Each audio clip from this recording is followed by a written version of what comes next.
Brendan, hello. How you doing? Hello. I'm good. I'm good. How are you? I'm doing good, man. I'm doing good. Apart from the Getting aforementioned sick? travel bullshit that we were talking about, that obviously sucked. But Yep. no, I'm excited to chat to you. Thank you for joining the Pitch of Discontent podcast. No problem. Since we Thanks for started having me. doing, you're very welcome. Since we started doing this thing, you are a guest that I wanted to have on the show. So I'm stoked that we're able to make that happen. Sick. Uh, to start things off, how's your cat doing? I know you're a cat guy. Good. Yeah. She's good. Yeah, she's been yeah, like I just yeah, like a couple days ago even I brought her in to the vet. It's been a little while. She had a couple teeth pulled Oh last time that no. we went. So um it was like actually I mean I was terrified obviously because it's just like Yeah. anytime you know anything related to a pet I have PTSD from it now, and I'm just Yeah, like, you you got know, really trauma, nervous. But like very real trauma. yeah, exactly. So it was scary, but she did great. I mean, yeah, she like we got home and she was just like back to normal. She's just like, yeah, I'm good, whatever. Like, oh, my mouth hurts. I'll chew on the other side. But yeah, so she did that. She was all good, and then they said, you know, 6 months, bring her back. So brought her back, did some blood work, overall checkup because I usually try and take her in for a like full checkup before I Mhm. leave for tour, just so I'm not, you know, I'm not away for a month being like, oh, I wonder if she's okay. Like, so did that. They said her blood works great. She looks awesome. No worries. Like as of now, there's nothing going on. So yeah, she's been awesome. Just Yeah, hanging out. You know, we hang out every day. It's great. Yeah, I love her. sick. She's the best.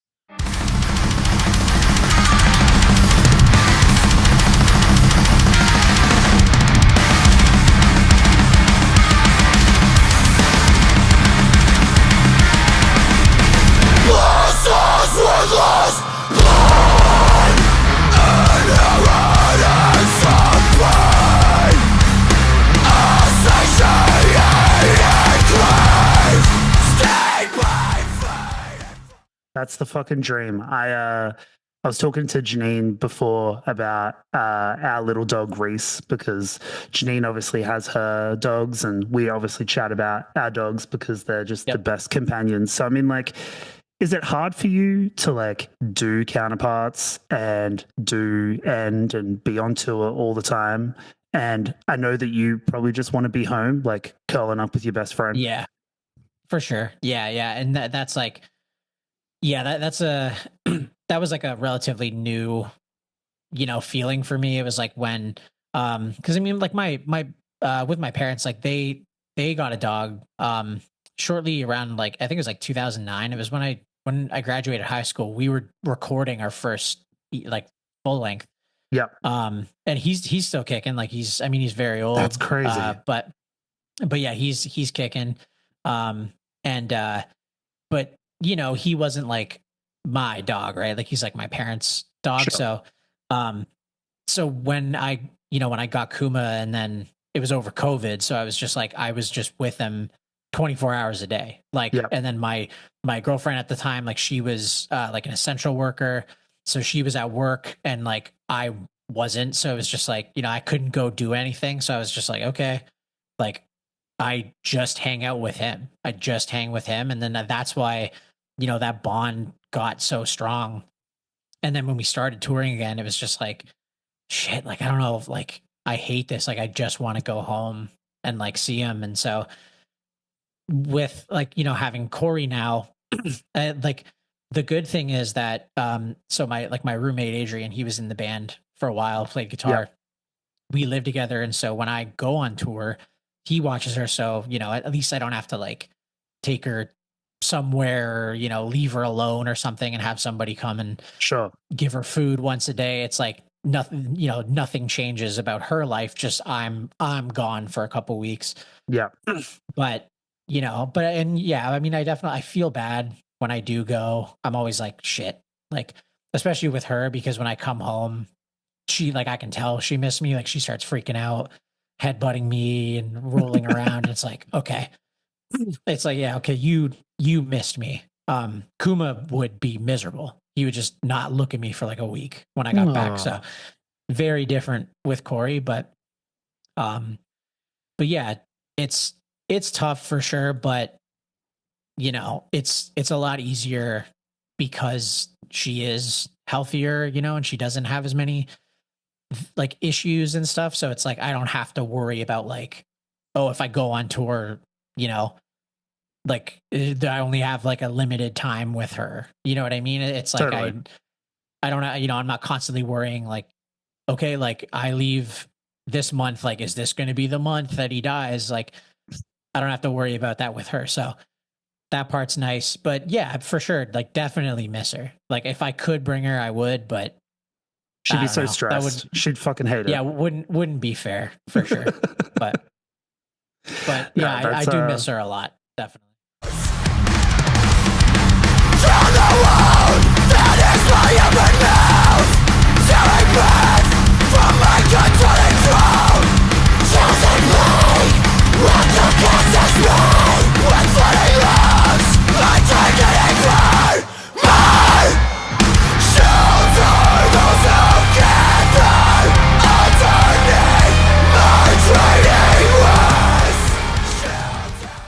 Yeah, for sure. And I mean, that's good to hear. I'm glad that it's like relatively not so stressful for her, but Yeah, obviously kind of stressful for you. The other big change that I've noticed in your kind of lifestyle with the touring and the band is that you're on a sobriety journey. So yeah, congratulations yeah. for that. Talk to me Thank you, about thank that. you. What's that been like? I would imagine that's a fairly considerable change from the last like decade of your life. For sure. Yeah. Yeah, I mean, it like it is a really big change, but um I think like like in terms of me personally, I think that like like and I feel bad saying it, but it's like it wasn't like hard, you know? Like You build it up it in your head and then was you actually do it and you're like, oh, this is easy.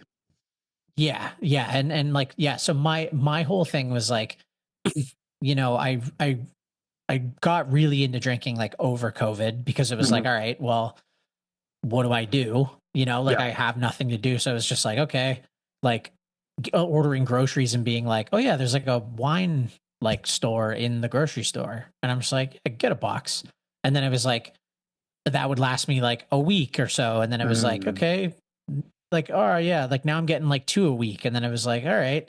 And did that for a while. And then it was like, okay, I'll buy the box, but like, I'll get some stuff to like, I'll get like some Jameson or something to like have some other drinks. And then it was just, you know, then it just, and then touring came like started back up again. And obviously with that, it's so easy. It's like, it's on the rider. We walk into the green room and there's a it's bottle right for there. me every Yeah, night and it's right there. And so I got so used to like, I got so used to like that being a part of my life and like being drunk to the point where it was like, I wasn't even like sloppy drunk like party guy. It was just like, oh no, I'm just like if my eyes are open, chances are I'm drunk because that's just yeah, I don't have anything else to do. I don't you know, I wake up, we're not on tour. I wake up and I'm just like, all right, like wake up, take my Vyvanse, my ADD meds, and they kick in, and I'm just like, all right, do I have anything to do today? No. I don't know, make margaritas, I guess. And then yeah. I would just drink. So and then it just and then I got scared because I was like, you know, I was doing that for years, you know, and then with Kuma dying, obviously, that made me like sink into like a real bad depression, and I was like absolutely using alcohol to like escape because I was like, whatever, I don't care. Like the Yeah. one thing I love is gone. What do I give a shit? And then yeah, so I did that for a couple years, and then it was just like you know, I would take breaks here and there and be like, oh, I'm going to go a month without it, whatever. But it always scared me because everything you see is like, you know, don't stop out of nowhere. Like you can die, you can have seizures and delirium tremens and like it'll kill you and all this stuff. And so, you know, I'd be like, yeah, I'm okay. I'm going to take a break. I'm going to take a break. And I'd be sitting around and all of a sudden I would like smell something burning and I'm like, oh fuck, like I'm having the big one. Like it's broke. And then I would like run and take a shot and be like fuck, I'm gonna die. And it really, you know, it would like scare me. And so I would freak out and then I would just be like, oh fuck it, whatever. Like maybe I'll wean off of it. never wean off of it. Like you just keep it Yeah. up. Maybe you drink a bit less. So yeah, it was, we did Europe and came back and I was like, I found myself to where it was like, I didn't necessarily need it, but I was like a lot grumpier when I didn't have booze. Like if we played a festival or something and it's like, oh, like I get to the green room and I'm like, hey, we're supposed to get a bottle of Jameson. Like, where, like, can I grab that? And they're like, oh, I don't think you guys have like a bottle on your rider today. Like, we can't do that. And I'm like, okay, is there like drink tickets? And they're like, no. But they're like, you can get drinks at the fest. And I'm just like paying $20 for like each for 10 drinks to just, cause I'm like, well, I can't play a show sober. And then I was like, all right, this is fucking bad. So Yeah. it just hit me and I was just like, I'm done. I gotta stop. Like, if I don't stop now, it's gonna get bad. And I'm gonna, turn into like the alcoholic guy. And I'm like, Yeah. okay, I need to just stop it. So I did. And then yeah, real fucking boring. Everything was boring now, not being drunk. Like I had nothing to do. And what did it was I just started playing video games. Like I'd always play games, but like really playing games. Like Yeah. those hard game, your like the Souls games like Elden Ring and Sekiro and The real grindy those. shit. Yeah. Yeah. And so I would do that and like that's what helped me stay away from drinking because it was like, well, I can't play Sekiro drunk. Like I gotta, I can barely play it sober. Like I need to be on the ball. Yeah. And so that's what helped. It really helped in like distracting me and just giving me something to do. It was like, drinking is what gave me that dopamine hit every day. And so then playing the game, it's like you do that and you're like, oh, this boss is fucking hard. And it takes you a week all day, every day. And then you beat him and you're like, that feeling like I jump up out of my seat, like start screaming. It's like, it's the best feeling. So I'm like, so I just stuck with that and that's it now, Yeah. So, Fuck yeah. and I don't like, I, I might miss it like a little bit in terms of like, I miss not, I miss that the having the ability to like not be present if I don't want to be. Like if something does suck, like if we have a show and it's like, oh, whatever, like this show is gonna suck, or like this fest, like, oh, we're playing at the same time as another band. There's like 50 kids watching, and I'm like, whew, that's when I'm gonna be like, whew, I wish I could like down a bottle right now and just fast forward through this. Yeah. But everything else in my life has been better because I've been more present. Like whether it's the band, my relationships, anything, writing, like all that stuff. It's all been better because of, because I'm there now. I'm like not just physically. It's like I'm actually there. So Yeah. and it's I been mean, cool. That's really sick to hear. And yeah, congratulations again. Like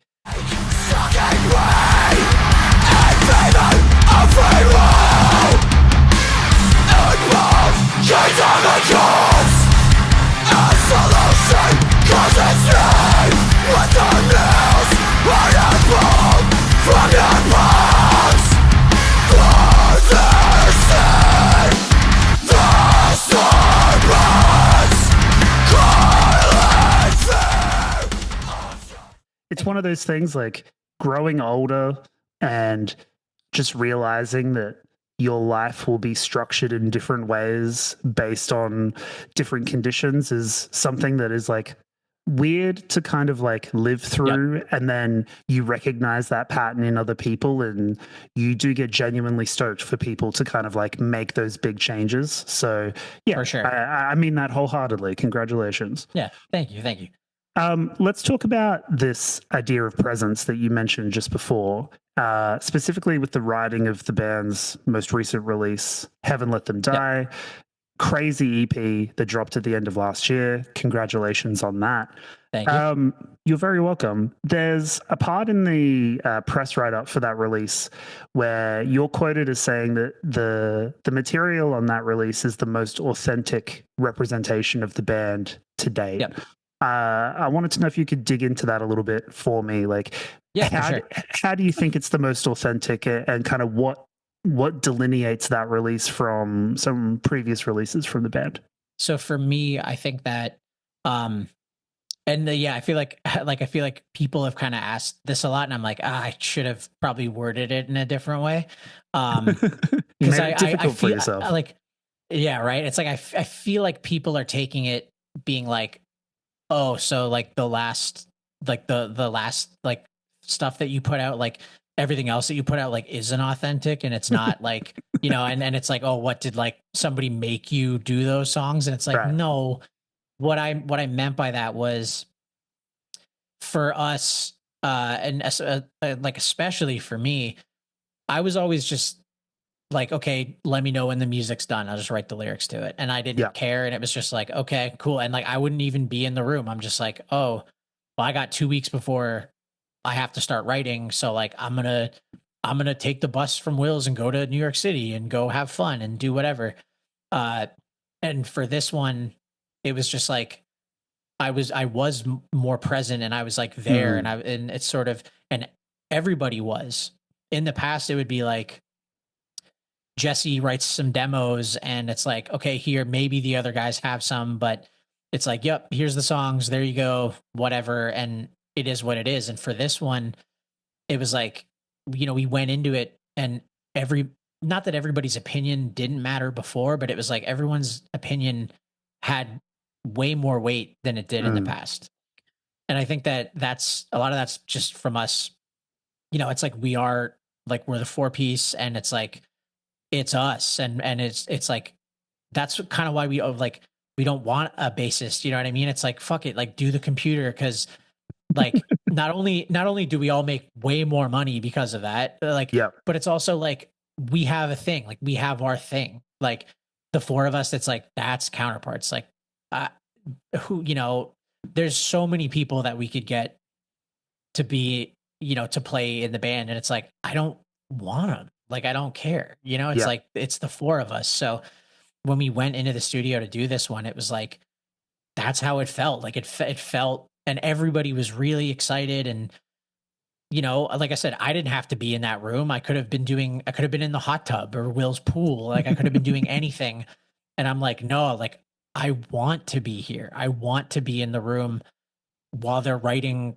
It's like while we're writing the music, and the other guys like wanting to not be there when I was writing lyrics, but just like, you know, like it's like, here's the song, here's the bounce of the song, and everyone's like, yo, Brennan, send the lyrics. Like I want to read them and like see what's going Mm. on and shit. And everybody was just way more involved than we have been with any other release, right? Like for the most part, everybody stayed until the end. It's like, Tyler, like Kyle and Jesse, it's like they finished way before Tyler and I did. And like, yeah, they went home a couple days before us, but it's like they were around. They could have went home day 5, like after, Yeah. okay, I tracked my part, see ya.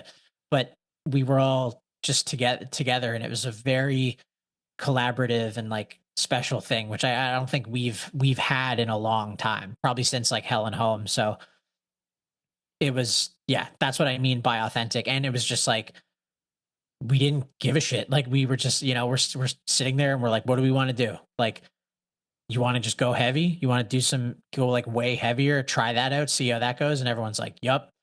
And then me trying to bug for the surprise release and all that stuff. And everyone's like, finally, just like, okay, whatever, you do what you want. Like, no one tried to talk us out of it. The music videos, like, it's like, I remember Tom, our manager, being like, I can't, like, I couldn't get you to do one music video in the 3-4 years I've managed the band. Now you want to do two in one weekend?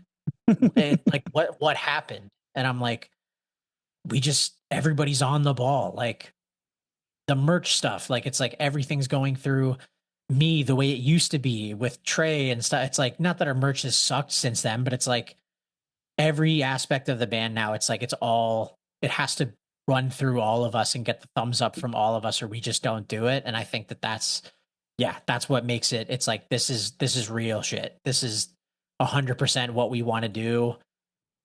We don't want, like, we're not going to do shit that we hate anymore. It's like, at this point, I'm good. Like we're all in our 30s. Like I'm good. Like Yeah.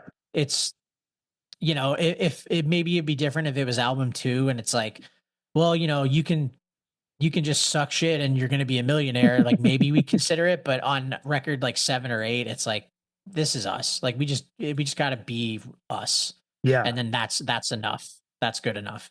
So.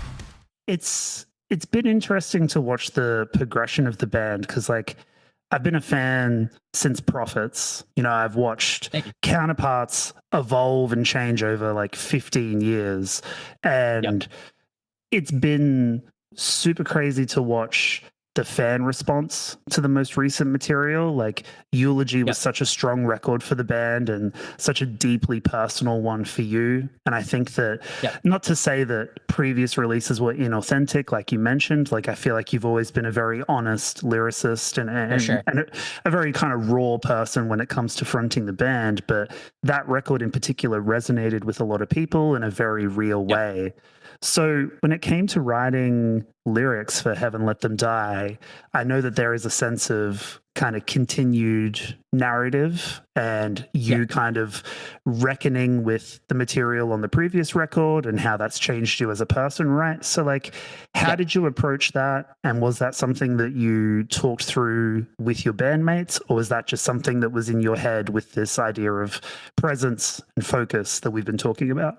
Yeah, I would say more so like the last one. Like it was, I think for me with lyrics, like even if I like even Will, you know what I mean? Like if he like I only really talk about it if there's like a line or something and he's just like I don't know about that line and I'm like it has to stay. Like that's I'm like it needs to stay to make sense and he's like what's this about? Like tell me what this is about and like he's like I don't hate it so much to where I like it has to come out of the song, but he's like he'll be like what does it mean? Like you need What's to tell me like Yeah. you need to explain it and then we'll see. And anytime I've done that and been like I'm like no it had like this has to stay and he's just like okay, I get it. Yep, leave it in. Sure. And but I don't really like not only do I not talk about lyric ideas and stuff until they're like done. I don't even think about them until like if it's Monday and Will can be like Will can be like yeah we'll start tracking vocals like Friday and it's like okay so I start writing the first song like Thursday night and I like just and it's so dumb and stressful and I fucking hate it but like it's almost like you have ADHD, Brendan.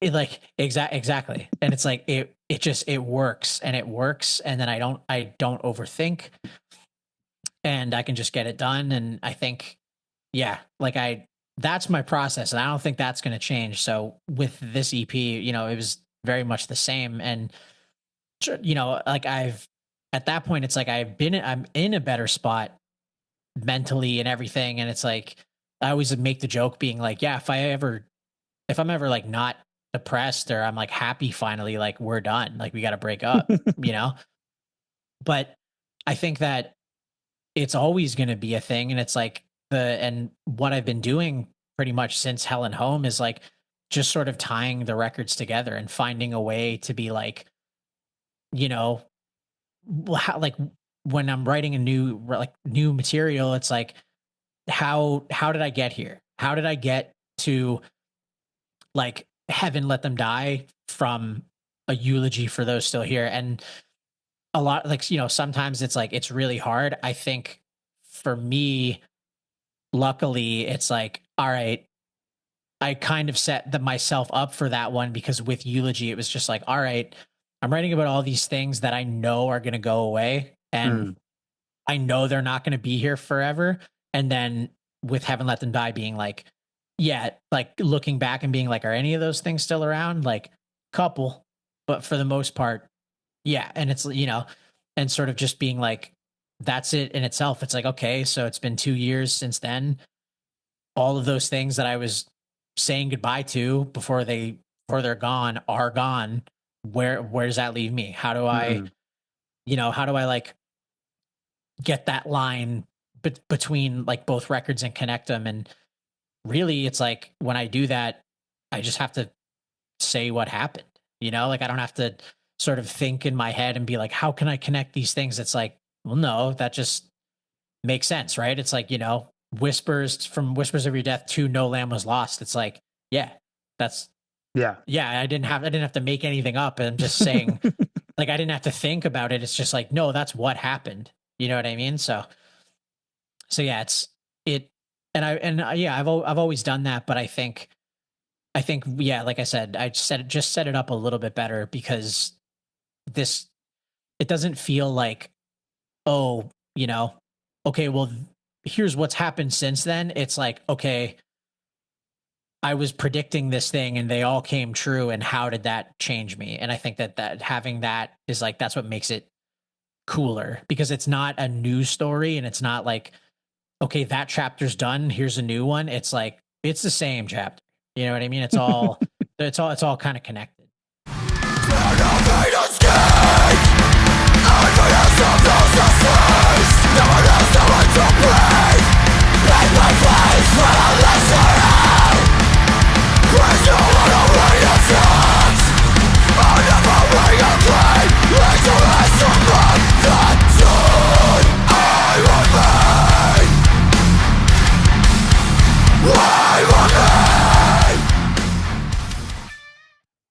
Yeah, like as someone who's been watching the band's career for a long time and been a fan of the band and the music, like the EP is genuinely like the most thrilling thing to listen to in the band's discography, because it was a surprise drop. So, yeah. Like you talked about, even I was not prepared for like the aggressive kind of heaviness that you were pushing forward with. So again, I give you congratulations on just being able to level your shit up again and again and again. I think that's all you really want to do. Yeah, that's the only goal I think I have with the band, is just like, like I said, we're not changing anything up. We're not reinventing the wheel. We're not doing a 180. It's just like, how do we just like, how do we just like be us still? We always have to be us, but like, how do we just put a new spin on it, or just like kind of elaborate, or maybe things do change and it's like, okay, well, how do we get there? It's all kind of, I don't know, that stuff is really cool to me, because I think that if you look at the discography, it's like, it makes sense. It all like, if you go back, maybe the first two don't count. It's like, whatever. I was like fucking 18. So sure. Nah, but it's like, I'm a Prophet's apologist. That record rules. I don't care what you said. Prophets is all right. Prophets is all right. Current is dog shit. But from like Hell and Home to, okay, not even like, I would say if you just go from Prophets to Heaven Let Them Die, it's like, it does make sense. You can see the connection, obviously, also because I reference old songs a lot, like in stuff, you know what I mean? Like I do that usually, like maybe it's on purpose sometimes, or maybe I just like don't realize it, and then I'm rereading the lyrics and I'm like, oh fuck, I said that already. Like, how do I make it sound like I did that on purpose? But as and it's like, and just the band, like you can see the growth there. You can see that, like, how we've changed as people. It's like people watch, like, especially with how I am on Twitter and how open I am and stuff. It's like people watched me like become, like go from normal to like, okay, I guess he's like drinking a lot now, and like they saw the alcoholism arc. They in real time they watched the Kuma arc of like me getting him and being happy and him fucking dying. It's like, and then getting Corey. It's like people have seen this. They get it. You know what I mean? They had front row seats for it if they went to my Twitter account. Yeah, and they got Brendan Law. Exactly, and I think that's part of the reason why people relate to us so much, or why we're one of those bands, I think, where maybe we're not the biggest band, but the people that do care about us, like they really care, because it's like, oh, this dude's like, he's like me. He's exactly like me. And it's like, yeah, man, like I'm a Yeah. fuck up. Like I'm miserable. Like my life has these ups and downs. Like I don't know how to fucking deal with it. I'll just tell you what I did. Please don't listen to me, but Yeah. here's what happened. And people can find, they can relate to that, for whether that's good or bad. Yeah, But, and I think like you're a real ass person. You know what I mean? Just like a real human being try to be, yeah. with flaws and faults, finding your way through this kind of like fucked up world that we're all living in. And I think that is ultimately the most relatable thing possible. I'm glad you I think so touched too. on. Yeah, thank you. I'm glad you touched on your internet presence, because I was scrolling through the band's AMA on the r/Metalcore Reddit before we jumped on the interview. Apologies for you having to do that. I'm sure a Reddit AMA is like one of those crazy things to do.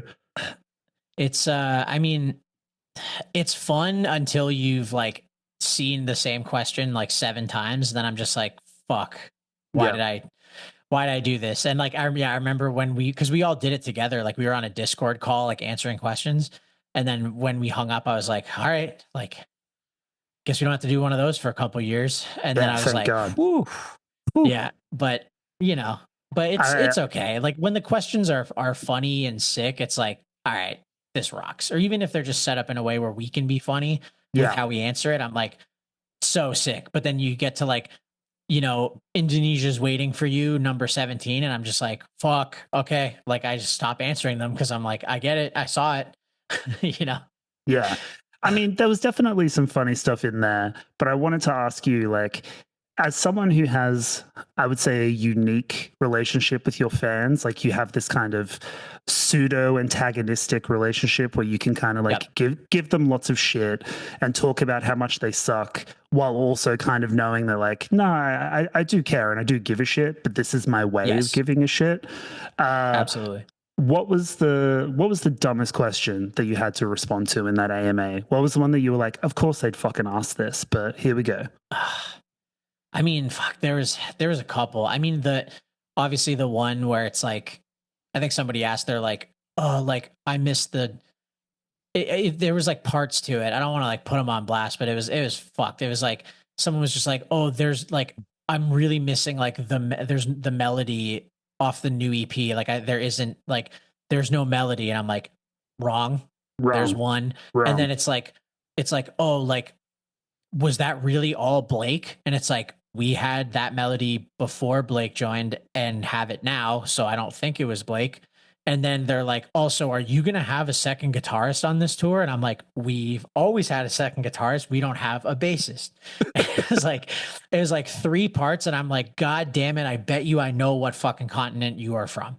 Like, there's no fucking way you're not from Europe. Like, it's, and it's like, God, I knew it right off the bat. But yeah. And then, I mean, we answered a lot of bassist questions and shit, and just, and then, I mean, we even got sick of it too. Like my favorite part of it was like people asking about like, oh, like, what made you want to be heavy or like go heavier and darker? And then like Jesse jokingly said like, oh, like probably End and Knock Loose. And then we just started answering that for every question. Like, I saw that. What were your influences for this? What was that? And then there's the one where I copied and pasted, like no spaces even. And it's just like, probably have to be End and Knock Loose, shit like that. Cause I'm just like, is that what you want to hear? Like, you want to hear that? It's like, I don't know. It's like, but we got that so much with the EP. Like, sounds like End, sounds like Knock Loose. I'm like, sounds like you need to go to a fucking ENT, dog, because it doesn't sound like,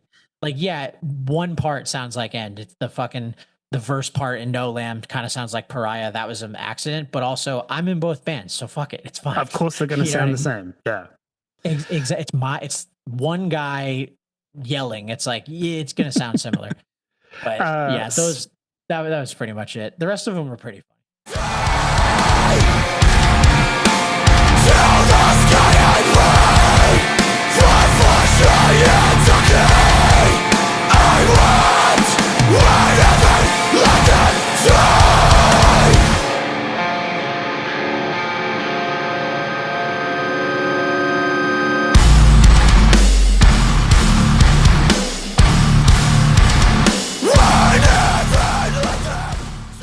Well, I'm glad you enjoyed yourself.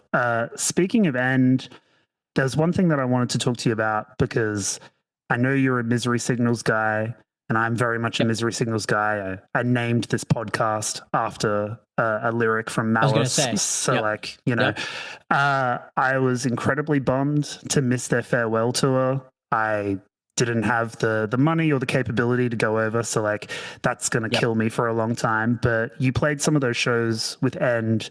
You Yeah. were a part of that closing chapter.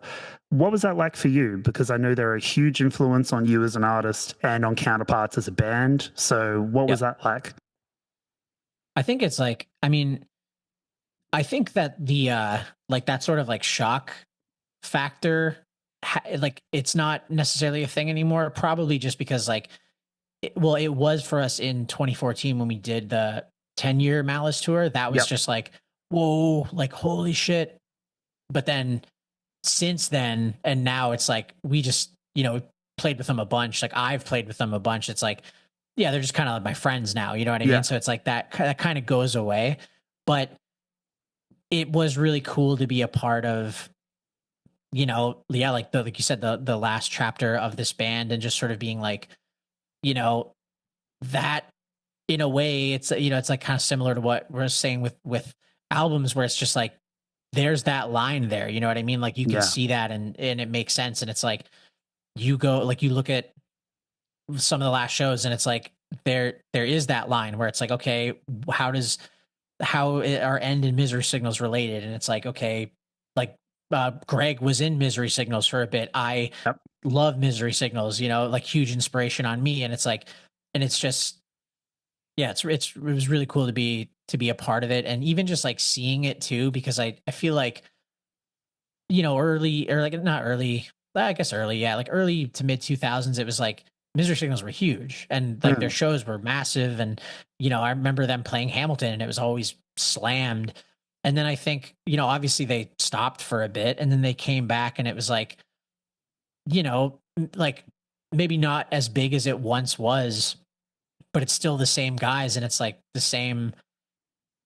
Like seeing them with Jesse Carl, it was like only the singer changed. Like everybody else, it's the same fucking guys, which is crazy, especially for me, because look at our band member section. But but like, but yeah, it's like it was really cool to watch it, like those shows, like especially like their set at Furnace, and their set at Furnace the year that they half of them didn't make it, and like I sang for That after video the is still Comeback Kid crazy to set. watch. It's so nuts. Yeah, it's like, and like the crowd from that show, the crowd from like just watching them at Furnace, and then watching them at like those New York City dates, and it's like seeing them do big shows, and people are, it's like, I care so much about this band, and they mean so much to me, and they've inspired me so much. And it's like to actually see them play, and it's like there's 1,000 people in this room more at Furnace. It's like,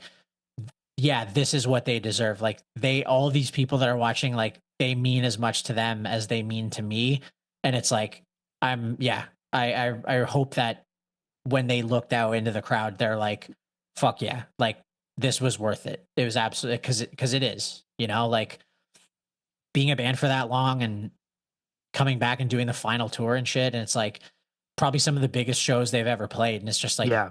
yeah, people flying from all over. It's like you see the impact you had. It's not, if you didn't, these people wouldn't be here. It's like, Yeah, totally. there you go. That's an awesome way to close it and send it off. So I'm sad, but they did it. They did it for sure. And they should all be like stoked on what they did. Yeah, Definitely. I completely agree. They helped me have a fucking job, so that rocks. So I Yeah, thank hell them for yeah. that. Shout out to them for that. I think we're getting close to wrapping up our time together. So I'll just say congratulations on the EP. I will have tickets in the episode description or links to the tickets in the episode description for people to check you out on the upcoming Australian tour with Dying Wish. That's going to be fucking dope. Brendan, Yeah, can't wait. thank you so much for coming on the Pitch of Discontent. Thank you for having me. Appreciate it. Awesome. Thank you, dude. Take care. Subscribe now to the Pitch of Discontent Patreon to receive access to extended cuts of our bonus episodes, as well as exclusive behind-the-scenes content, monthly Patreon-only episodes, member-only votes, the TPD community chat, and much more. Go now to patreon.com/tpdpod and join for as little as $5 a month. That link again is patreon.com/tpdpod. Thanks for watching the show.